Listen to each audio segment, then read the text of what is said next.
अस्सलाम वालेकुम दोस्तों, उम्मीद करता हूं आप सभी लोग खैरियत से होंगे। इस वीडियो में इंडिया, सऊदी अरब और इजराइल गाजा की कुछ खबरें आप लोगों से शेयर करूंगा। इंडिया में खतरनाक बम ब्लास्ट हुआ है, दो बम ब्लास्ट हुआ है और एक जगह तो सरकार ने एक ऐसा फरमान जारी कर दिया है इंडिया में कि अब आदमी जो है दो शादी नहीं कर सकते हैं। दो शादी करने के लिए जो परमिशन लेना होगा सरकार से, वो भी आप लोगों से शेयर करूंगा। और इतनी खतरनाक ब्लास्ट हुई है कि उसमें कई लोग मरे हैं और एक जगह तो 52 लोगों की मौत हुई है, हजारों लोग जो गिरफ्तार हुए हैं। इजराइल के जो नियतनाऊ हैं उनको जो है अब टेंशन सता रहा है अपने हार का।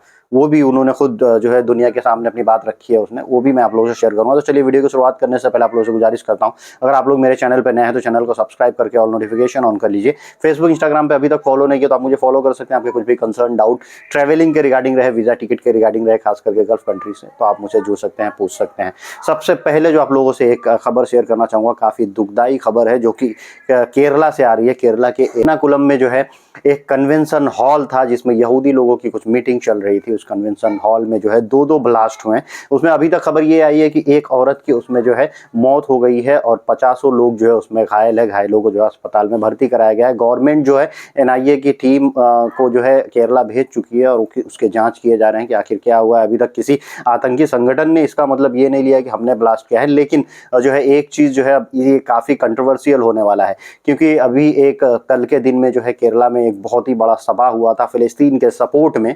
अब वो सभा के नेक्स्ट डे ब्लास्ट होना, तो इसको जो है बहुत खतरनाक तरीके से जो है अब न्यूज़ में आपको देखने को मिलेगा और इसका बहुत ज़्यादा कंट्रोवर्सी अब इंडिया में होने वाला है। दोस्तों दूसरी खबर जो है इंडिया की, वो असम राज्य से है। यानी असम राज्य के अगर आप रहने वाले हैं तो वहाँ पे आप दूसरी शादी नहीं कर सकते हैं। अगर एक शादी आपकी पहले से ऑलरेडी हुई है और आपकी दूसरी शादी करनी है तो भले ही आपका जो है मजहब उसकी इजाज़त देता है कि आप शादियाँ कर सकते हैं, कि ये इस्लाम धर्म में ही है कि एक से ज़्यादा शादियाँ इस्लाम धर्म में ही होती है, तो उसमें अगर आपका मजहब भी इजाज़त देता है फिर भी आपकी शादी नहीं हो सकती। कब तक नहीं हो सकती? जब तक आप जो है परमिशन नहीं लेंगे असम गवर्नमेंट से। और ये खास करके उन लोगों के लिए है जो सिविल सर्विसेज में वर्किंग है, उनके लिए ये चीज़ें है। और ये इन्होंने अंदेशा जताया, जो भी वहाँ के सीएम है वो ये कह रहे हैं कि हम ये इसलिए इस कदम को उठाए हैं कि कई बार जो मर्द की जो है वो मृत्यु हो जाती है तो औरतें जो हैं आपस में लड़ती हैं उसका पेंशन पाने के लिए। कभी इस औरत को दिया जाए कि उस औरत को ये चीज़ें ये होती है, तो सरकारी रिकॉर्ड में ये आना चाहिए। जब तक गवर्नमेंट अलाउ नहीं करेगी दूसरी शादी नहीं होगी और आगे के टेंशन ना हो, इनका ये तर्क। दोस्तों एक और खबर आ रही है अमेरिका से। डोनाल्ड ट्रंप का आप लोग जानते होंगे, वो क्या कह रहे हैं कि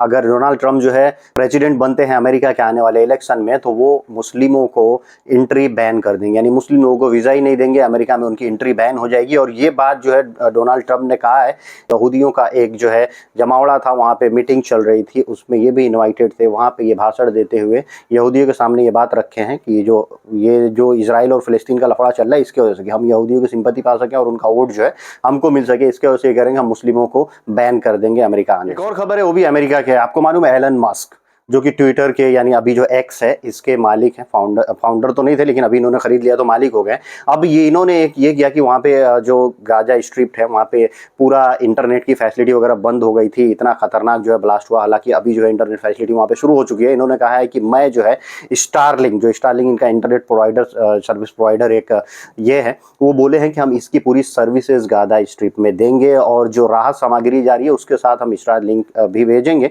ताकि वहाँ के लोग जो है दुनिया से जुड़ सकें, उनका जो है कट ऑफ हो रहा है वो ना हो और दुनिया के सामने वो अपना दुख पीड़ा रख सकते हैं। इनका मकसद यही है। लेकिन इजराइल इस पे चिढ़ गया है। मस्क को ये सब चीज़ें नहीं करनी चाहिए, उनको जो है नहीं भेजना चाहिए। मतलब किसी आदमी की या किसी लोगों की अगर मानव अधिकार के तौर पे किसी की मदद करने की बात कोई करता है तो ये इतने चिड़े हुए हैं कि फिलिस्तीन की कोई भी मदद नहीं करे। अगर कोई मदद करने लगता है तो ये लोग खुल के सामने आके उसका विरोध करने लगते हैं। हाँ, फिलिस्तीन के मिनिस्ट्री ऑफ एजुकेशन ने कहा है कि अब तक जो 7 अक्टूबर से और अभी तक जो ये हवाई हमले इजराइल की तरफ से हो रहे हैं उसमें 2000 से ज़्यादा जो स्टूडेंट हैं उनकी मौत हुई है। ये काफ़ी बड़ी बात है। आप सोच सकते हैं कि जो पढ़ने वाले बच्चे हैं, जो स्टूडेंट हैं, उनकी मौत हुई है। अब तक जो है 8000 के करीब लोगों की मौत हो चुकी है, जिसमें जो है बच्चों की तादाद सबसे ज़्यादा है। 4000 के करीब जो है बच्चे मरे हैं और उसमें 2000 तो स्टूडेंट हैं। और अब जो है हार की डर जो है वो सताने लगा है। यानी अब हार हो सकती है इजराइल की, ये डर खुल के सामने आ रहा है। और ये मैं नहीं कह रहा हूँ, नेतन्याहू खुद कह रहा है कि we are fighting the war humanity against barbarism.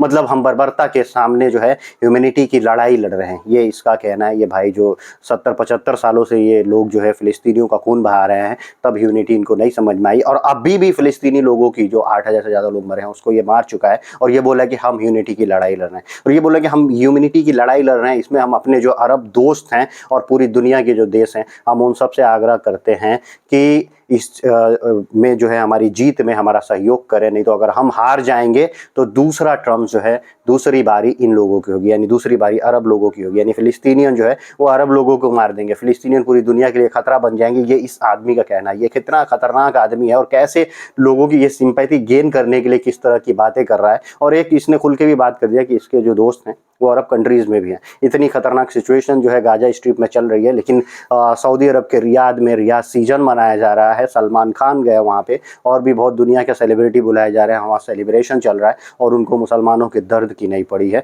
और ये आदमी उनसे कह रहा है। तो हो सकता है कि ये इसके ही जो है इजराइल के छुपे हुए दोस्त जो है अरब कंट्रीज़ हैं, चाहे वो यूएई हो, सऊदी अरब हो, कोई भी हो, लोग खुल के कुछ भी करने ही नहीं, खाली कंडेम कर रहे हैं, ट्विटर पे लेटर जारी करके यही सी चीज़ें कर रहे हैं और बेगुनाह लोगों की मौत हो रही है। दोस्तों एक खबर आई है इजिप्ट से, मिस्र से। वहाँ पे इतना खतरनाक जो है हादसा हुआ है कि बहुत सारे लोगों की 50 से ज़्यादा लोगों की मौत हुई है और कई सैकड़ों लोग जो है वो घायल हैं। ये एक्सीडेंट हुआ था, कितना खतरनाक एक्सीडेंट था कि एक बड़ी गाड़ी बस थी, उस बस से जो है किसी छोटी गाड़ी से भिड़ंत होती है और लगातार लाइन से गाड़ियाँ क्रैश हो जाती हैं और इसमें इतने ज़्यादा तादाद में लोगों की मौत हो जाती है। अब तक तो ऑफिशियली बताया गया था कि 35 लोगों की मौत हुई है, लेकिन इससे ज़्यादा लोगों की मौत हो चुकी है और सैकड़ों लोग घायल। मैं चाहूँगा ये इतने सारे टेंशन पूरी दुनिया में चल रहा है, कहीं बम ब्लास्ट हो रहा है, कहीं इजराइल जो है इतने अटैक करके बेगुनाहों को मार रहा है, उसमें जो है WHO ने एक और डराने वाली खबर ला दिया है लोगों के सामने।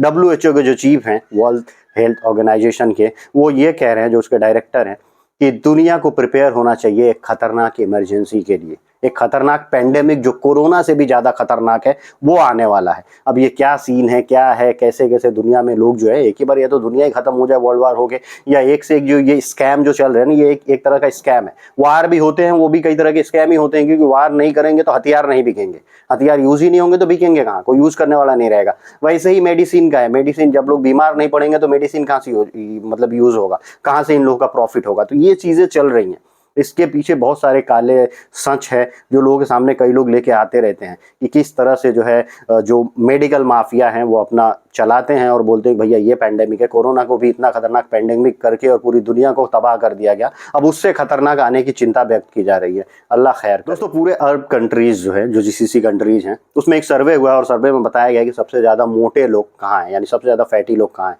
तो सबसे ज़्यादा फैटी लोगों के की जो मतलब जनसंख्या है वो कुवैत में है। 77% लोग वहाँ की आबादी के ऐसे हैं जो कि मोटे हैं, जो ओवरवेट हैं, जो हैवी हैं। दोस्तों सऊदी अरब में हर हफ्ते में जो है अभियान चलाया जाता है और पकड़ा जाता है वहाँ पे वायलेटर लोगों को। 17,000 से ज़्यादा लोगों को पकड़ा गया है मात्र एक हफ्ते में। ये जो है लिस्ट कल के डेट में जारी हुई है। इसमें जो है इकामा होल्डर और महना वगैरह जिनका प्रोफेशन वगैरह इधर उधर रहता है वो लोग, या गलत तरीके से जो लोग एंट्री मार लेते हैं वो लोग शामिल हैं जो इस तरीके से पकड़े गए हैं। आप समझ सकते हैं ये एक चिंता का विषय है और सऊदी अरब हर हफ्ते में ये रिपोर्ट जारी करता है। दोस्तों आज की वीडियो करता हूँ यहीं समाप्त। उम्मीद करता हूँ वीडियो अच्छी लगी। अगर इन्फॉर्मेटिव वीडियो तो दोस्तों में जरूर शेयर कीजिए और मेरे चैनल को अभी तक सब्सक्राइब नहीं किया तो सब्सक्राइब करिए। फेसबुक इंस्टाग्राम पे फॉलो नहीं है तो फॉलो कर लीजिए।